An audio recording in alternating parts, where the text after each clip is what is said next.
When we speak of Vikings, we often think of tall, bearded men who terrorized England with their multiple raids, such as the sacking of the monastery of Lindisfarne in the year 793, considered now as the beginning of the Viking Age.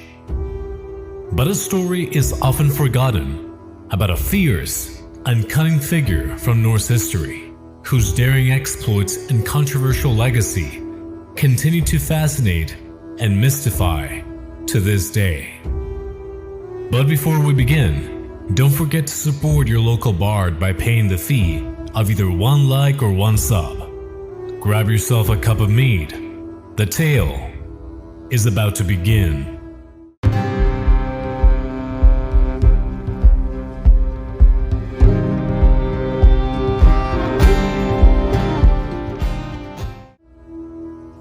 Eric the Red certainly left quite the legacy with his numerous exploits and his settlement of Greenland.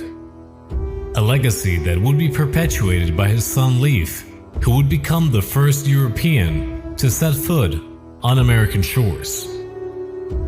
Eric had 3 children during his lifetime, and while Leif is arguably the most well-known person of his descendants, his ambition and ruthlessness paled against that of his sister, Freydis Eriksdotter. Freydis Eriksdotter was a legendary Viking warrior and explorer who lived during the 10th century and was well known for her fearless spirit and cunning intellect. Freydis was born in Iceland.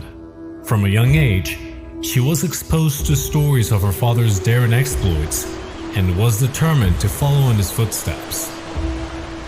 She was raised to be a strong and independent woman, and she was not content to simply sit back and let her father and brothers take all the glory.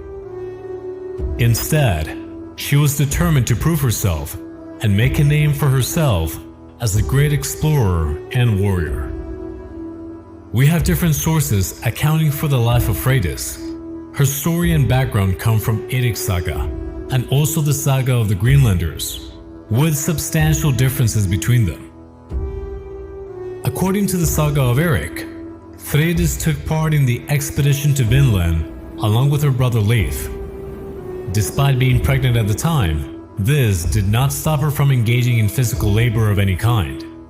Whilst in Vinland, the party had come to an understanding with the local tribes of the area, the Skrælings, as they would name them.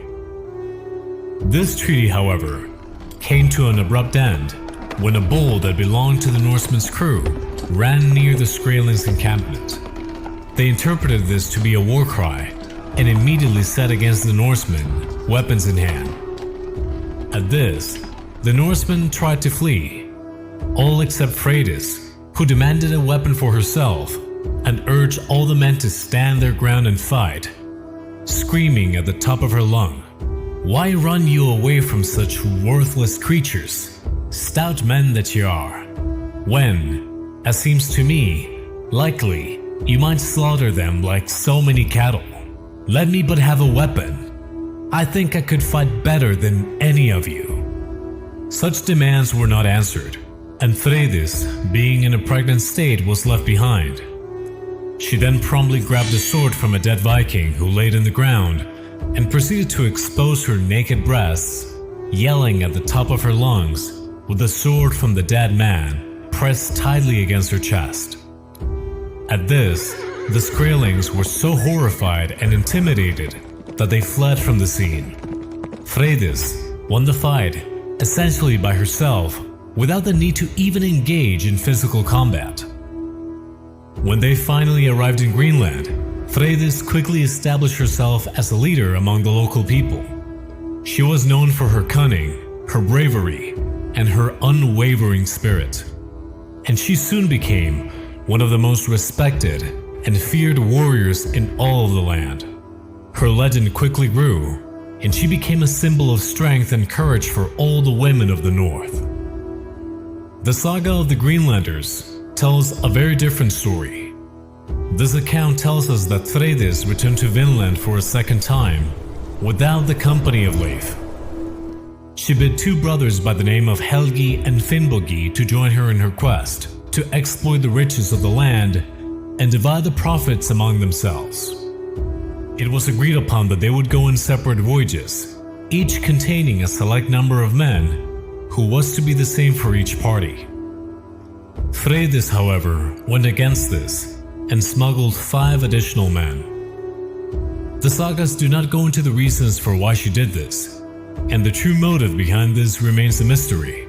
However, we can imagine several things, such as an interest to have additional protection on her side, or even deliberate planning for committing foul play against the two brothers. Freydis spoke to her brother Leif and asked for his permission to occupy his house in Vinland, a permission which he granted. However, the two brothers arrive in Vinland first and claim Leif's house and their belongings too for themselves. Something that was not taken lightly by Freydis, and would be something that the two of them would later come to regret. Though the actions of the two brothers infuriated Freydis, cultivating a deep and heartfelt hatred and desire for revenge, the two groups would still be welcome at each other's camp, often sharing games, drink, and celebration. During the winter, however, quarrels amongst the two groups finally drove them apart. One night, Freydis decided to go visit the two brothers, though only one of them, Finnbogi, was present at the time. The two of them chatted for a long while and agreed to trade ships, as Freydis expressed that she had an ache to return home, and the brother's ship was larger and more robust for the voyage. Her intentions, however, were much more sinister and not driven by homesickness at all. When she finally arrived back at her own house and crawled into bed with her husband Thorvald, her feet were cold and wet, which in turn awoke her husband. When he asked her what happened, Freydis promptly told him how she had gone over to speak with the two brothers with the intention of trading ships. However, the two brothers attacked and beat her.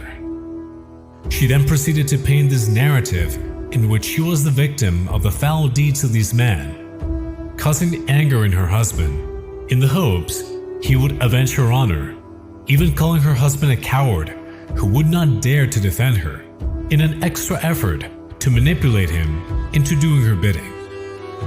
After that, Thorvald rallied the men to attack the two brothers at their encampment. When they finally arrived, they proceeded to butcher the entire crew, save for the women. But Freydis was not having any survivors. She called the men cowards and cravens, unable to finish the deed, and so exclaimed, "Give me an axe," and personally murdered these 5 women one by one, without an ounce of remorse or compassion.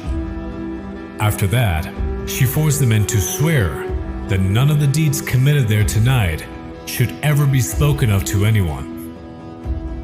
The truth, however, was quickly discovered as soon as they returned to Greenland during the spring, even reaching her brother's ears, but he would not take any action against his sister. The sagas tell that though she was not formally banished after her crimes, she was no longer welcome at the community, thus leading a life of seclusion from that point on. Despite both sagas painting Freydis in a completely different light from each other, as years passed, her name was remembered for generations, and she was celebrated as one of the greatest warriors and explorers of all time. She was a woman of strength and courage, who had proven that women could be just as brave and daring as men.